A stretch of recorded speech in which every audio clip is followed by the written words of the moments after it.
السلام عليكم ورحمة الله وبركاته. أعوذ بالله من الشيطان الرجيم. بسم الله الرحمن الرحيم. الحمد لله رب العالمين، والصلاة والسلام على سيد المرسلين وعلى آله وصحبه وإخوته ومن تبعهم بإحسان إلى يوم الدين. رب اشرح لي صدري ويسر لي أمري واحلل عقدة من لساني يفقهوا قولي. سبحانك لا علم لنا إلا ما علمتنا إنك أنت العليم الحكيم. ഏറ്റവും ആദരം നിറഞ്ഞ ഏകാധ്യക്ഷൻ വനംകുളം ഗ്രാമപഞ്ചായത്ത് പ്രസിഡന്റ് കൂടിയായിട്ടുള്ള കെ ഭാസ്കരൻ അവരുടെ, ഇവിടെ പ്രഭാഷണം നടത്തിയ ബഹുമാന്യനായ സുഹൃത്ത് വനംപള്ളി മുഹമ്മദ് ഫൈസി അവരുടെ, ഇവിടെ സന്നിധരായിട്ടുള്ള സ്വാമി ഹരിനാരായണൻ, റവർ father A D Geevarghese, MP common teacher C.V. Balachandran, K.P. Sudhirama Sudhir Master, Bokar Fesi Malayama, Segrvi Garmi, മറ്റവിടെ സന്നിധരായിട്ടുള്ള മർക്കാർ മാതാമംഗലം, ഇവിടെ സന്നിധരായിട്ടുള്ള ജനപ്രതിനിധികളെ, മറ്റു സംഘടനകളുടെ പ്രതിനിധികളായി എത്തിയിട്ടുള്ള നേതാക്കളെ, ഈ സ്ഥാപനത്തിന്റെ ഭാരവാഹികളെ, ബഹുമാന്യ സഹോദരി സഹോദരന്മാർ, ഞാൻ മുസ്ലിയാർ ഇസ്ലാമിക് കോംപ്ലക്സ് ജമിയ റഹീമിയ അതിന്റെ വാർഷിക ആഘോഷം നടത്തുന്ന ഈയൊരു മുഹൂർത്തത്തിൽ ഇത്തരമൊരു സൗഹൃദ ചടങ്ങ് സംഘടിപ്പിച്ച ഇതിന്റെ ഭാരവാഹികളെ മുക്തകണ്ഠം പ്രശംസിക്കുകയാണ്. പലപ്പോഴും നമ്മുടെ വാർഷികങ്ങൾ വളരെ ഇൻക്ലൂസീവായിക്കൊണ്ട് ഒരു പ്രത്യേക ഉദ്ദേശത്തോടുകൂടി പ്രത്യേക വിഷയങ്ങൾ ഫോക്കസ് ചെയ്തുകൊണ്ട് മുന്നോട്ട് പോവുകയാണ് പതിവ്. പക്ഷെ ഇതിൽ നിന്ന് വ്യത്യസ്തമായിക്കൊണ്ട് നാം ജീവിക്കുന്ന നമ്മുടെ രാജ്യത്തോടും നമ്മുടെ സഹോദരന്മാരോടും നീതി പുലർത്തിക്കൊണ്ട് നമ്മുടെ നിലനിൽപ്പിന്റെ തന്നെ ഒരു പ്രധാന ഘടകമായ ഇത്തരം സൗഹൃദങ്ങളെക്കുറിച്ച് നമ്മെ ഓർമ്മിപ്പിക്കുകയും അത്തരം സൗഹൃദങ്ങൾ ഊട്ടിയുറപ്പിക്കുന്നതിന്റെ പ്രാധാന്യത്തെക്കുറിച്ച് ചർച്ച ചെയ്യുകയും ചെയ്യുന്ന ഒരു വേദി ഇവിടെ ഒരുക്കപ്പെട്ടിരിക്കുകയാണ്. ഈയൊരു ചടങ്ങിന്റെ പ്രാധാന്യത്തെക്കുറിച്ച് പ്രിയങ്കരനായ സുഹൃത്ത് വടംപള്ളി മുഹമ്മദ് ഫൈസിയുടെ മനോഹരമായി ഇവിടെ അവതരിപ്പിക്കേണ്ടായി. ഇനിയും നമ്മുടെ സ്വാമി ഹരിനാരായണനും അതുപോലെ ഫാദറൊക്കെ അത്തരം വിഷയമായി ഇവിടെ വളരെ വിശദമായി സംസാരിക്കാനിരിക്കുക. എങ്കിലും ഇത്തരം ഒരു സൗഹൃദങ്ങൾ നമ്മൾ പലപ്പോഴും നമ്മുടേതായ വേദി ഓരോ മതവിശ്വാസികളാണെങ്കിലും നമുക്ക് നമ്മളെ അതിന്റെ മതസ്ഥരെ കാണുവാനും സഹവസിക്കുവാനുമുള്ള അവസരങ്ങളാണ് നമുക്ക് കിട്ടുക. ഒരു വിവാഹമാണെങ്കിലും അല്ലെങ്കിൽ ഏതൊരു മതചടങ്ങാണെങ്കിലും അല്ലെങ്കിൽ ഏതെങ്കിലും തരത്തിലുള്ള ഒരു രീതിയിലുള്ള മേഖലയിൽ നമ്മൾ ഒരുമിച്ച് കൂടുകയാണെങ്കിലും ഒക്കെ തന്നെയും അവിടെ പ്രത്യേകമായൊരു ഇൻക്ലൂസിവിറ്റി അവിടെ വരികയാണ്. പക്ഷെ ഇത്തരം സദസ്സുകൾ നമുക്കെപ്പോഴും കാണാൻ കഴിയാത്ത സഹോദരന്മാരെ കാണുകയും നമുക്ക് പറയാനുള്ളത് തുറന്നു പറയാനുമുള്ള അവസരങ്ങൾ ലഭിക്കുകയാണ്. അപ്പൊ പലപ്പോഴും നമ്മൾ സന്തുലിതമായി പോവുകയാണ് പല കാര്യങ്ങളിൽ. നമുക്ക് മനസ്സുകൊണ്ട് ഓപ്പണാവാൻ പലപ്പോഴും സാധിക്കും. പക്ഷെ നമ്മുടെ ഹാർട്ട് ഓപ്പണാവാൻ നമുക്ക് പലപ്പോഴും പ്രയാസമുണ്ട്. നമ്മുടെ സൗഹൃദങ്ങളെക്കുറിച്ചും അതുപോലെയുള്ള സഹോദര്യ പ്രവർത്തനത്തെക്കുറിച്ചൊക്കെ തന്നെ നമ്മൾ വളരെ വികാരത്തോടുകൂടി സംസാരിക്കാറുണ്ട്. പക്ഷെ അത് പ്രാക്ടിക്കലായി നമ്മൾ ജീവിതത്തിൽ കൊണ്ടുവരാൻ നമുക്ക് പലപ്പോഴും പല പ്രതിസന്ധികളുമുണ്ട്. അവിടെയാണ് നമ്മുടെ ഓപ്പൺനെസ് ഇല്ലാതായിക്കൊണ്ടിരിക്കുന്നത്. ഇവിടെ നമ്മെ സംബന്ധിച്ചിടത്തോളം നമ്മുടെ ഭാരതം നൂറ്റാണ്ടുകളായി നാം കാത്തുസൂക്ഷിച്ചു വരുന്ന നമ്മുടെ സൗഹൃദാന്തരീക്ഷം, മതേതര മൂല്യം, ഇതൊക്കെയാണ് ഇന്ത്യയുടെ ഭദ്രതയ്ക്ക് ഇവിടെ നിദാനമായിട്ടുള്ളത്. നമ്മുടെ രാഷ്ട്രത്തിന്റെ ശക്തി എന്ന് പറയുന്നത് നമ്മുടെ ഇത്തരത്തിലുള്ള സൗഹൃദമാണ്. Unity in diversity. വിവിധ ദേശക്കാർ, വിവിധ സംസ്ഥാനം, ഒരേ രാഷ്ട്രത്തിൽ തന്നെ വ്യത്യസ്തമായ മുഖങ്ങളുള്ള ആളുകൾ. നോർത്ത് ഇന്ത്യയിലുള്ള ആളുകളല്ല സൗത്ത് ഇന്ത്യയിൽ, ഈസ്റ്റിലുള്ള ആളുകളല്ല വെസ്റ്റേൺ. നോർത്ത് ഈസ്റ്റേൺ സ്റ്റേറ്റിലൊക്കെ പോയാൽ നമുക്ക് തീർത്തും വ്യത്യസ്തമായ ഫാർ ഈസ്റ്റ് ആളുകളുടെ മുഖമാണുള്ളത്. നോർത്ത് ഇന്ത്യയിൽ പോവുകയാണെങ്കിൽ ഫാർസികൾ ഉള്ള നോർത്ത് ഇന്ത്യൻ, അറേബ്യൻ തരത്തിലുള്ള നമ്മുടെ ശരീരപ്രകൃതികൾ. അങ്ങനെ രാഷ്ട്രത്തെ എല്ലാം കൊണ്ടും നമ്മുടെ സൗന്ദര്യവും, നമ്മുടെ ഡയലക്ട്സ്, നമ്മുടെ ഭാഷകൾ എത്രമാത്രം വ്യത്യസ്തമാണ്.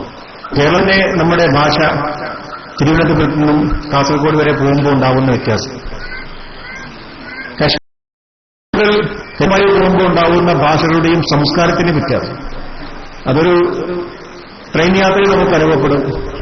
നമ്മൾ സൗത്തിൽ നിന്ന് നോർത്തിലേക്ക് ട്രെയിൻ യാത്ര ചെയ്യുമ്പോൾ മണിക്കൂറുകൾ താണ്ടുമ്പോഴും ഭാഷകൾ വ്യത്യാസപ്പെടുന്നു, സംസ്കാരങ്ങൾ വ്യത്യാസപ്പെടുന്നു. പിറ്റേന്ന് നമ്മൾ ഉറങ്ങെണീറ്റിക്കുമ്പോൾ വേറൊരു രാജ്യത്തെത്തിയ പോലെ എല്ലാം കൊണ്ട് വിഭിന്നമായ നമ്മുടെ ഒരു സംസ്കാരം. ഇങ്ങനെയുള്ള സംസ്കാരത്തിനിടയിൽ നമുക്ക് ഒരുപാട് വിശ്വാസങ്ങൾ നമുക്കിടയിലുണ്ട്. ധാരാളം വിഷയം നമ്മൾ കേൾക്കുന്ന മതങ്ങൾ മാത്രമല്ല. നമ്മൾ ഹൈന്ദവ, ക്രൈസ്തവ, ബുദ്ധ, ജൈനമതത്തെക്കുറിച്ച് നമ്മൾ പറയാറുണ്ട്. ഇതിനേക്കാൾ അപ്പുറമായിക്കൊണ്ട് ഗോത്രവർഗക്കാരുടെ മതങ്ങളുള്ള സ്ഥലങ്ങളുണ്ട്. അങ്ങനെല്ലാം കൊണ്ടും വ്യത്യസ്തമായൊരു അന്തരീക്ഷമാണ് നമ്മുടെ നാട്ടിൽ ഇവിടെയുള്ളത്. ഇങ്ങനെ ലോകത്ത് തന്നെ ഇത്രയധികം വ്യത്യസ്തത നിറഞ്ഞിട്ടുള്ള, ഡൈവേഴ്സിറ്റി നിറഞ്ഞിട്ടുള്ള, എല്ലാം കൊണ്ടും നിറഞ്ഞിട്ടുള്ളൊരു രാജ്യം കാണാൻ വളരെയധികം പ്രയാസമാണ്. അതുകൊണ്ട് തന്നെയാണ് ഇന്ത്യൻ ഭരണഘടന എഴുതിയുണ്ടാക്കുമ്പോൾ തന്നെ ആ ഭരണഘടന എല്ലാത്തിനും നീതി പുലർത്തിക്കൊണ്ടായിരുന്നു. എല്ലാവിധ മതവിശ്വാസങ്ങൾക്കും സംസ്കാരത്തിനും ഭാഷകൾക്കും എല്ലാവരും നീതി പുലർത്തിക്കൊണ്ടാണ് ഇവിടുത്തെ ഭരണഘടന ഇവിടെ നിർമ്മിക്കപ്പെട്ടത്. ആ ഭരണഘടനയ്ക്ക് കേവലം ഒരു മതേതര രീതിയാണ് ഭരണഘടന എന്നുള്ളത് ചേർക്കേണ്ടില്ലാത്ത വിധം ഇറ്റ്സ് നോട്ട് നെസസറി. കാരണം അത്രയധികം എന്താണ് നമ്മുടെ ഭരണഘടന മതേതര മൂല്യങ്ങൾ ഉൾക്കൊള്ളതാണ് എന്നുള്ളത് തുറന്നു കാണിച്ചിരിക്കുകയാണ്. അവിടെ സെക്കുലർ, സോഷ്യലിസം എല്ലാം തന്നെ അതിൽ പെടുന്നു. ഇവിടെ നമ്മൾ ഉണ്ടാക്കിയെടുത്തിട്ടുള്ള, നേരത്തെ ഫൈസികൾ സൂചിപ്പിച്ചതുപോലെ എല്ലാ മേഖലയിലും ഇവിടെ എല്ലാവരും ഉണ്ടായിരുന്നു. ഭരണരംഗത്ത് നമ്മൾ എല്ലാ മതവിശ്വാസികളും നമ്മൾ ഒന്നിച്ചു നിന്നു. ഇന്ത്യയുടെ സ്വാതന്ത്ര്യത്തിന് വേണ്ടി നമ്മളുടെ ഒരുമിച്ച് നിൽക്കാൻ നമുക്ക് കഴിഞ്ഞിട്ടുണ്ട്. അത്തരം സ്വാതന്ത്ര്യത്തിന് വേണ്ടിയിട്ടുള്ള സമരങ്ങൾ ബ്രിട്ടീഷുകാർക്ക് എതിരെ മാത്രമല്ല, നൂറ്റാണ്ടുകൾക്കും ഉണ്ടായിട്ടുള്ള എല്ലാ വൈദേശിക ആധിപത്യത്തിനെതിരെയും നമ്മളിവിടെ ഒന്നിച്ചാണ് നിന്നിട്ടുള്ളത്, എല്ലാ മതവിശ്വാസികളും. അതാണ് അതിന്റെ ചരിത്രങ്ങൾ വായിച്ചു നോക്കുമ്പോൾ സാമൂതിരി രാജാവിന്റെ കാലഘട്ടത്തൊക്കെ ഇവിടെ വൈദേശികാധിപത്യം നടന്നപ്പോൾ അതിനെതിരെ ഇവിടെ മുസ്ലിം സമൂഹവും ഹൈന്ദവരൊക്കെ ഒന്നിച്ചു നിന്നുകൊണ്ട് ഇവിടെ പടപൊരുതിയ ചരിത്രം വന്ന് അറേബ്യയിൽ കേൾക്കട്ടെ എന്ന് ഉദ്ദേശിച്ചുകൊണ്ട് കാലി മുഹമ്മദ് എഴുതിയ ഫത്തുൽ മുബീനൊക്കെ വളരെയധികം ശ്രദ്ധേയമായ കൃതികളാണ്. അതുപോലെ സാക്രഡ് ലാൻഡ് എന്ന് പറഞ്ഞുകൊണ്ട് ഒരു ഫ്രഞ്ച് എഴുത്തുകാരെ എഴുതിയിട്ടുള്ള ഒരു പുസ്തകം, അത് കേരളത്തിൽ, അത് മലയാളത്തിൽ പ്രസിദ്ധീകരിച്ചിരുന്നു. അതിന്റെ ഒരു പ്രതി എം ടി വാസുദേവനായിരുന്നു ഏറ്റുവാനുള്ള സ്വാഭാവികം എനിക്ക് ലഭിച്ചിട്ടായിരുന്നു. അപ്പൊ കേരളം എല്ലാ മതവിശ്വാസികളും ഏത് ആഘോഷം നടക്കുകയാണെങ്കിലും, ഇവിടെ തൃശ്ശൂർ പൂരം നടന്നു, അത് കേവലം ഒരു ഹൈന്ദവരുടെ ഒരു ആഘോഷം മാത്രമായിരുന്നില്ല, അത് തികച്ചും എല്ലാവരും അതിൽ പങ്കാളികളായിരുന്നു. അതാ നാടിന്റെ, തൃശ്ശൂർ നഗരത്തിന്റെ ഒരു വലിയ ഒരു ആഘോഷമാണ്. ഫൈസിക്കൊക്കെ അതറിയാം. അവിടുത്തെ മറ്റുള്ള മതവിശ്വാസികളും മത പുരോഹിതന്മാരൊക്കെ തന്നെയും അതുമായി ബന്ധപ്പെട്ടുള്ള കാര്യങ്ങൾ വളരെ സൗഹൃദത്തിൽ അവിടെ പോകാറുണ്ട്. നമ്മുടെ ഏതെങ്കിലും ഇപ്പം നമ്മുടെ ഒരു മുസ്ലിം സമൂഹത്തിന് ഒരു ഏതെങ്കിലും ആഘോഷം, ഏതെങ്കിലും നേർച്ച നടക്കുകയാണെങ്കിൽ, ഏതെങ്കിലും രീതിയിലുള്ള ആഘോഷം നടക്കുകയാണെങ്കിൽ അവിടെ അതെല്ലാവരുടെയും ആഘോഷമാണ്, ആ നാടിന്റെ മുഴുവൻ ആഘോഷമാണ്. അതുപോലെ പള്ളി പെരുന്നാൾ ക്രിസ്ത്യാനികൾ നടത്തുമ്പോൾ അതിന്റെയും അതൊക്കെ തന്നെ ഒരു ആഘോഷം. ഇപ്പൊ കുലിങ്ങോം എന്ന് പറഞ്ഞ സ്ഥലത്തൊരു ഉറൂസ് നടക്കാറുണ്ട്. അവിടെ ഏറ്റവും കൂടുതൽ സന്ദർശിക്കുന്ന ക്രിസ്ത്യാനികളാണ്. അത്തരമുള്ളൊരു വലിയ ആഘോഷങ്ങളുടെ ഒരു പങ്കാളിത്തം നമ്മളിവിടെ എല്ലാവരും കൂടി പങ്കുവെക്കുകയാണ്. കേരളം എന്ന ഒരു തീരം ഒരുപാട് നന്മകൾ വന്നണഞ്ഞ തീരമാണ്. ഇവിടെ മുസ്ലിം ഇസ്ലാം മതം കേരളത്തിന്റെ തീരത്താണ്. അതുപോലെ ക്രൈസ്തവ മതമൊക്കത്തിന്റെയും ഇവിടെ ഇന്ത്യയിലേക്ക് കടന്ന മതമാണ്. നൂറ്റാണ്ടുകളുടെ പഴക്കമുണ്ട്. അപ്പം ആ നന്മയെ സ്വീകരിക്കാൻ കേരളത്തിലെ ജനങ്ങൾ തയ്യാറായി എന്നുള്ളതാണ്. ഇവിടെ കേരളത്തിലേക്ക് പ്രശ്നമായി ഇസ്ലാം വന്നണഞ്ഞപ്പോൾ അതിനെ അവരെ ഇത് കൈ നീട്ടി സ്വീകരിക്കാൻ ഇവിടുത്തെ ഹൈന്ദവർ തയ്യാറായി, ഇവിടുത്തെ ക്രൈസ്തവരും തയ്യാറായി. ഒരു പാരസ്പര്യ ബോധമുണ്ടായി. ഇവിടെ ആരാധനകൾ ഉണ്ടാക്കുമ്പോൾ അന്ന് മുസ്ലിങ്ങൾ കുറവായിരുന്നു. അന്ന് ഇവിടുത്തെ ഹൈന്ദവരാണ് നമ്മുടെ മുസ്ലിങ്ങളുടെ ആരാധന പള്ളികളൊക്കെ ഉണ്ടാക്കി കൊടുക്കുക. ഇപ്പം പഴയ പള്ളികൾ മുസ്ലിം പള്ളികളെ കാണുമ്പോൾ അമ്പലങ്ങളൊക്കെ ഒരു വലിയ സാദൃശ്യമുണ്ട് അതിന്റെ ആർക്കിടെക്റ്റിൽ. പിന്നെ നമ്മളെ സംബന്ധിച്ചിടത്തോളം നമ്മുടെ വിശ്വാസം അത് നമ്മുടെ മനസ്സിനെയും ശരീരത്തെയും സംസ്കരിച്ചെടുക്കുവാനും അത്തരം വിശ്വാസങ്ങളെ കൊണ്ട് നമ്മുടെ മനസ്സിനെ ഏറ്റവും നല്ല മനുഷ്യനായി നമ്മെ ഏറ്റവും നല്ല മനുഷ്യനായി വാർത്തെടുക്കുവാനുള്ള ഒരു പ്രതീതിയായിക്കൊണ്ട് അല്ലെങ്കിൽ ഒരു പ്രോസസ് ആയിക്കൊണ്ട് നമ്മുടെ മതത്തെ കാണേണ്ടതുണ്ട്. അതിനു പകരം നമ്മുടെ മതവിശ്വാസങ്ങളെ മുതലെടുത്തുകൊണ്ട് വിശ്വാസങ്ങൾ തമ്മിൽ പകയും സ്പർദ്ധകളും ഉണ്ടാക്കിക്കൊണ്ട് പല രീതിയിലുള്ള ചൂഷണം മറ്റുള്ള ആളുകൾ ചെയ്യുന്നത് നാം വളരെയധികം ജാഗ്രതയോടുകൂടി കാണേണ്ടതുണ്ട്. ഇവിടെ പലപ്പോഴും ഭൗതികപരമായ നേട്ടത്തിനുള്ള ചൂഷണങ്ങൾ, പണത്തിന് വേണ്ടിയിട്ടുള്ള ചൂഷണം, അധികാരത്തിന് വേണ്ടിയിട്ടുള്ള ചൂഷണം, ഭൗതികമായ വിജയത്തിന് വേണ്ടിയിട്ടുള്ള നൈമിഷികമായ നേട്ടങ്ങൾക്ക് വേണ്ടി അത്തരത്തിലുള്ള ചൂഷണം. പിന്നെ ഇന്ത്യ എന്ന് പറയുന്നത് വിശ്വാസത്തിന്റെ നാടാണ്. എല്ലാവരും വിശ്വാസികളാണ്. അത്തരം വിശ്വാസങ്ങളെ ചൂഷണം ചെയ്തുകൊണ്ട് ആ വിശ്വാസങ്ങളെ മതിൽക്കെട്ടുകളാക്കി മാറ്റി ഉയർത്തി നിർത്തുകയും നമുക്കിടയിലുള്ള അകൽച്ച കൂട്ടുകയും അടുപ്പം കുറുക്കുകയും ചെയ്യുന്ന അവസ്ഥ ഇവിടെ ഉണ്ടായിട്ടുണ്ട്. അതിന്റെയൊക്കെ വിക്ടിംസ് ആയിക്കൊണ്ട് നമുക്ക് പലരും ഇവിടെ ഉണ്ടായിട്ടുണ്ട്. അതുകൊണ്ട് തന്നെ നമ്മുടെ സങ്കുചിതമായ ചിന്തകൾ, നമുക്ക് പല മേഖലയിൽ നമുക്ക് ഒരുമിച്ച് നിന്ന് പ്രവർത്തിക്കാൻ കഴിയാത്തൊരു ചുറ്റുപാട്. അങ്ങനെയുള്ള സാഹചര്യത്തെയാണ് നമ്മൾ വളരെ ട്രാൻസ്പെറൻസിയോടുകൂടി നമ്മൾ മതങ്ങളെക്കുറിച്ച് പരസ്പരം തിരിച്ചറിയുക എന്നുള്ളതാണ്. ഓരോ മതങ്ങളെക്കുറിച്ച് നമ്മൾ അറിയേണ്ടതുണ്ട്. അവരുടെയൊക്കെ നമ്മുടെ കുടുംബങ്ങളിലെ ഓരോ വിശ്വാസികളുടെയും അവരുടെയൊക്കെ സ്നേഹങ്ങൾ നമ്മൾ പറ്റേണ്ടതുണ്ട്. അത്തരത്തിലുള്ള സൗഹൃദങ്ങൾ നമ്മൾ ഊട്ടിയുറപ്പിക്കേണ്ടതുണ്ട്. ഇവിടെ ഇന്ത്യ എന്ന് പറയുന്ന ഈ രാജ്യത്ത് നമ്മുടെയൊക്കെ ഏറ്റവും വലിയ ശക്തിയായിട്ടുള്ള നമ്മുടെ മതേതര മൂല്യം, അതിനെ തകർക്കാൻ ഇവിടെ ശ്രമിക്കുന്ന ഏത് ശക്തിയാണെങ്കിലും അതിനെ ഒറ്റക്കെട്ടായിക്കൊണ്ട് നേരിടുക എന്നുള്ളതാണ് നമ്മുടെയൊക്കെ ഏറ്റവും വലിയ ഉത്തരവാദിത്വം. മതേതര ധ്രുവീകരണത്തിനെതിരെ നമ്മൾ ഒറ്റക്കെട്ടായി നീങ്ങുക. ഒരു വിശ്വാസിയും ഇവിടെ മതേതരത്വത്തെ തകർക്കാൻ കൂട്ടുനിൽക്കാൻ അവന് സാധിക്കരുത്. കാരണം അത് നമ്മുടെ രാഷ്ട്രത്തിന്റെ ശക്തിയാണ്. നമ്മുടെ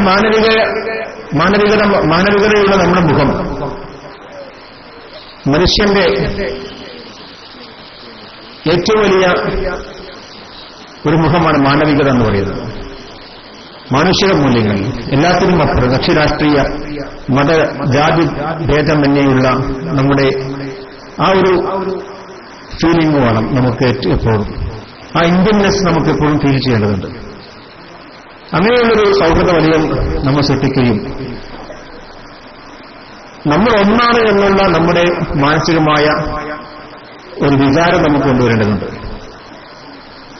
അതാണ് ഇത്തരം ചടങ്ങുകളിൽ നമുക്ക് കൂടുതൽ സൃഷ്ടിക്കേണ്ടതും.